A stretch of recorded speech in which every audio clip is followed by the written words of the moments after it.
Hey everyone, welcome back to Prefusion. I'm Anish and again I'm back with a job notification.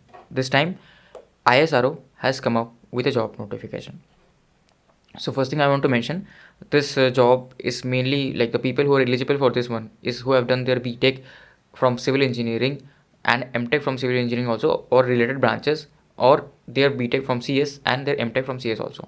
So if you have not done the BTech MTech from these branches, then you're not eligible. Other branches are eligible, but it may so happen that our subscribers are not from those branches. I will mention those branches, but it may so happen you are not from those branches.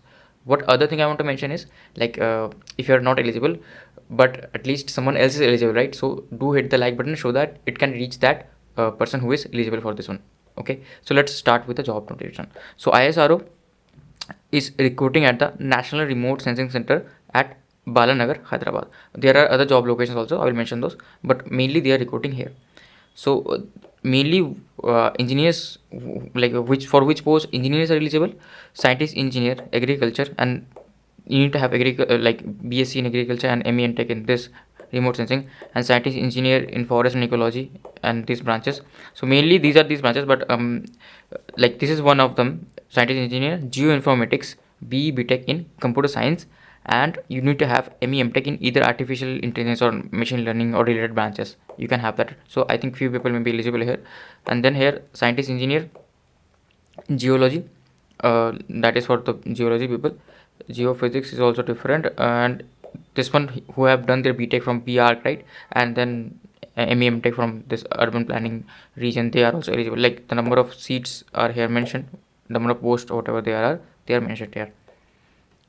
Now you can check this one out, like who have done their BTech from civil engineering, they can apply for these posts because civil engineers are eligible in this one. Water resources, they are eligible in this one, so they can apply for these posts. Now these are, you guys are not eligible for this one, so we'll skip this. And here they have mentioned the category, like what do you mean by A, what do you mean by C. Just you can check this here and understand for which category you are also eligible, and post code are also mentioned. Okay, so you just can see there. Now, like these are the post codes and name of the post. Like now they are talking about the eligibility criteria. So I'm talking about the only ME MTech and BE BTech. So for ME MTech you need to have minimum of 60% and CPI grading of 6.5. Okay, these two are things. And for BE BTech, minimum of 65% you need to have, and CGPA of 6.84. If like whatever they have given, if they have given CGPA 6.4, if they have given percentage 65%, average of all semesters basically.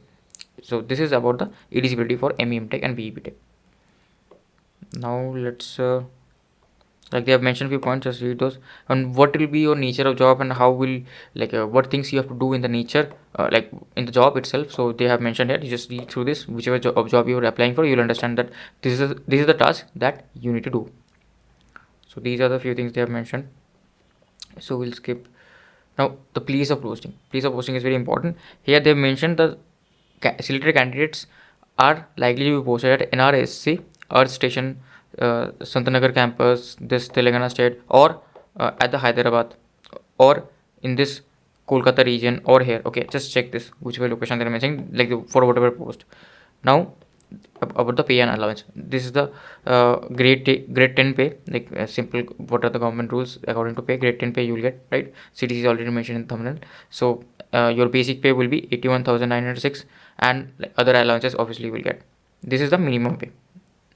So let's go to the age limitation. So for these posts, right, age limitation is 18 to 30 years, and obviously other relaxations are there.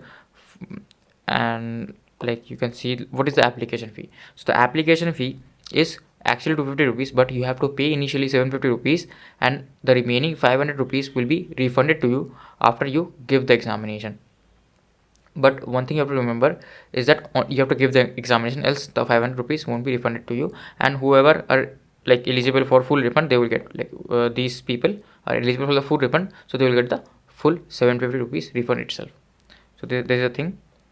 And yeah, so how to upload the documents, they have told the size, everything they have told. So what is the selection process? So I will mainly talk about ME MTech for scientist, engineer for ME MTech. So it is a written test plus interview process. So what will happen here, there will be three parts. first part will be the area for which you are applying the post. So technical test basically, and the subjects will be from your technical course only, in whichever graduation you have done, in whichever course you have done your graduation. So total here, right, duration will be 75 minutes, and the marks will be 60 marks, and there is negative marking of 0.33 for each incorrect question, and positive marking of 1 if you get the question answer, if you get the question right, if you answer the question right. This is for the MEM Tech. I'm not talking about the MSc. Now obviously the type of the question is MCQ, and number of question is 60. So each question has 1 marks. Now part B has aptitude or slash ability test. This has 30 minutes, 20 marks, and this is also MCQ.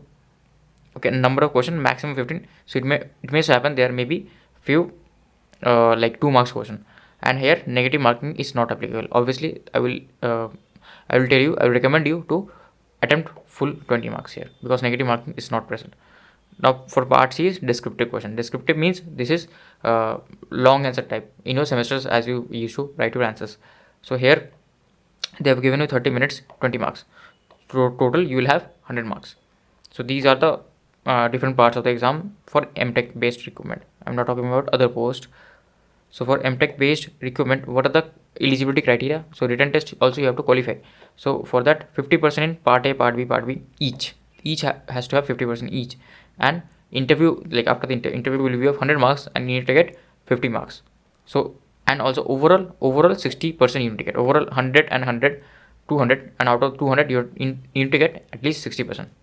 And individually you need to get this much percentage. So these are the basic requirements, qualifying criteria. So yeah, now like these are the relaxed standard. You can see, like if you fall into some category, these are relaxed standards. So written test like will be conducted in both like theoretical knowledge. They have given you bit of about idea, but mainly technical will come, aptitude and subjective also technical will come. So that is the basic idea, and these are the places where your examination will happen. Just see examination center.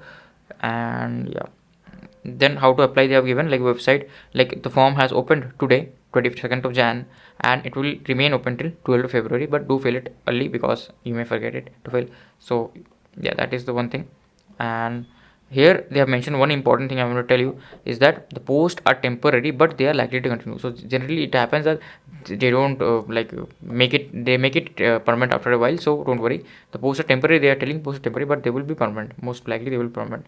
So yeah, and all the educational qualifications should have been there before the 12th of February. So you should have all the qualifications before 12th of Feb.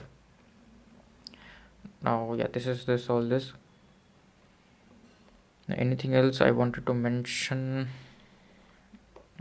about the no objection certificate? So if you are working in some government organization or any company, so you have to get a no objection certificate, so that you can give the examination, and you can like give the written test. So this is very important, and NOC is very important. Okay, if you are already working, employed somewhere. Now like they have mentioned few points, just read all these 3 points. And like yeah, and then at the end they have given you the dates. Like as I mentioned, the date is this, and eligibility should all like you should be eligible before this 12th of Feb. So you should have all the documents, all the required documents before this 12th of Feb. The date should be before this, so then only you are eligible for this examination.